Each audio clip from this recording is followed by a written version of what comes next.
everybody. Wanted to make this video to share a really impactful story from a closing that we just had.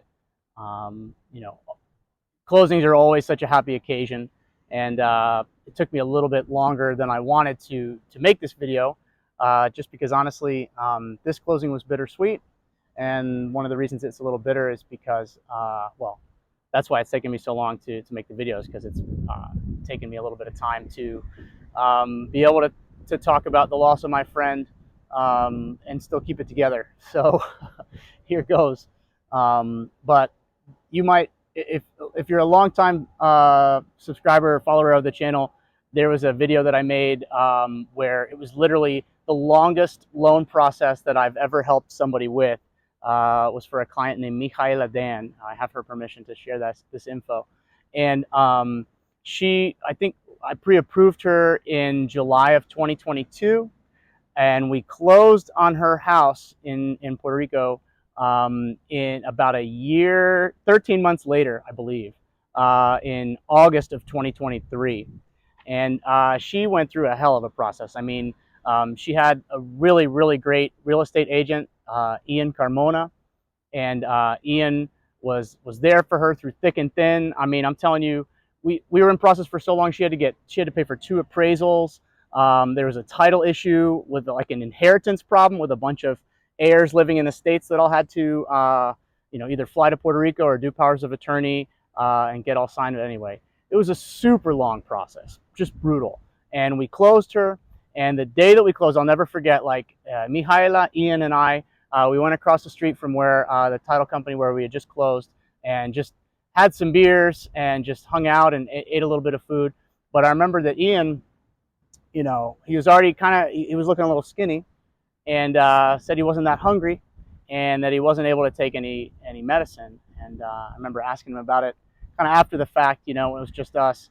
And he told me that he had, unfortunately, though being a young guy, I think he was only 23 at the time, had been diagnosed with a brain tumor.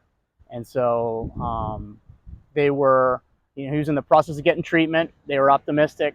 And so he was working on fighting that. But man, never would have known, right? Like, we closed, he didn't bring it up during the process. Apparently he did share this information with Michaela too. But we closed and celebrated, and it was like, you know, job well done. Well, fast forward about a year till about August or so of this year, 2024, and Michaela, you know, life does what life's going to do. Michaela decides that she needs to move back to the States, and so she contacts Ian, and Ian helps her list the property. And then, which I had seen that, you know, I knew that this was in process. Well, through a coincidence, another one of my pre-approved clients contacted Michaela and had been reaching out to Ian, but not getting much of a response. And so I heard about that, and I reached out to Ian, and I also didn't get much of a response. And so that was a little concerning, considering the, you know, the news that he had shared with me before that. And he and I had been talking. We'd helped clients in between, but I had noticed that, you know, he had been losing weight, and I had noticed that he had become less responsive. And so, you know, tried calling, tried reaching out, didn't hear back. And eventually found, you know, through tag teaming with another agent and friend, also longtime followers of the channel would know the name Angel Sustache, Angel Sustache, who was one of the very first people who ever helped me out with this channel. As a matter of fact, we did a interview video long time ago. I'll put a link just in case anybody wants to go back and see it. But he helped me kind of with that, and we've been friends ever since. But Angel, I reached out to him to say, hey, look, you know, I think my friend Ian is sick. You know, I'm trying to figure out how to help this client sell a property, how to help my other client buy it, and just not getting a reply. And so Angel did some searching and found Ian's mom's contact information. And so I reached out to her, you know, just introducing myself and saying, hey, hope everything's okay. I've noticed that Ian hasn't been super responsive.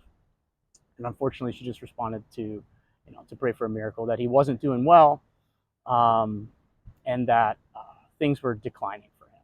And so that he wasn't working anymore, And so we reached out to Ian's former broker owner, where he had his license, and asked if he still had like an active listing and if it was an active contract, and we were informed that no.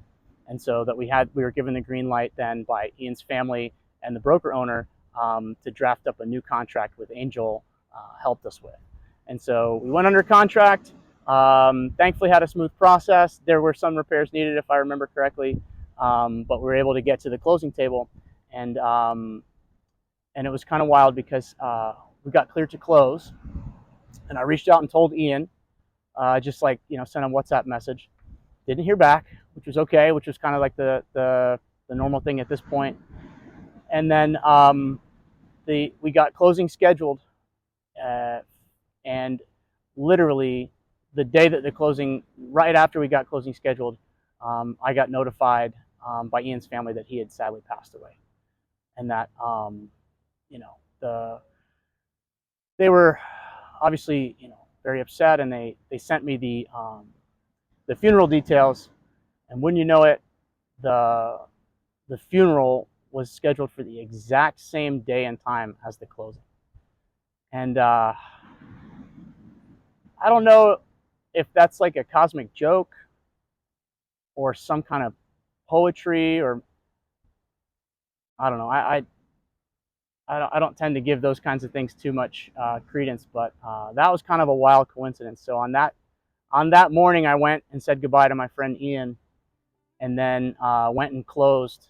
And at the closing, thankfully, we celebrated his life, and we remembered him. And this video is dedicated to you, Ian, for all of the clients that you helped. This is a guy, I'm telling you, big, strapping, 20-some-odd-year-old guy, super nice guy, never complained about anything. I mean, we would deal with some clients that, these would be some difficult characters, and he would just like drive all over the place, helping them, always there for people. It's just a really, really beautiful person, and I'm glad to have known him, and I'm glad to have worked with him. And it was, I guess, kind of poetic how things worked out and how things ended up. But we closed for Mihaela a second time, Ian, and man, I'm gonna miss you, bud. So, and Angel too, to his credit, I should mention that took a piece of the proceeds of his own commission, and made a very, I think, generous contribution to Ian's family.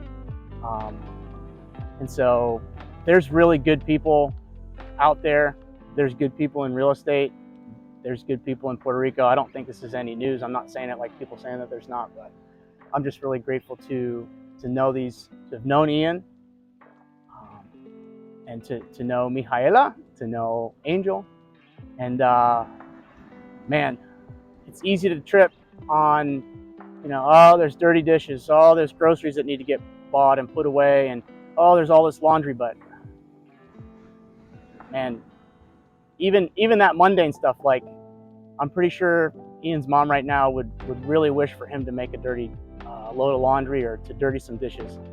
So even those mundane things can be, there's a gift in those mundane things, because you don't get those dirty dishes, you don't get that dirty laundry, you don't get those groceries to put away unless there's people living in those spaces and doing what they're supposed to be doing. So well, I'm not trying to get preachy, but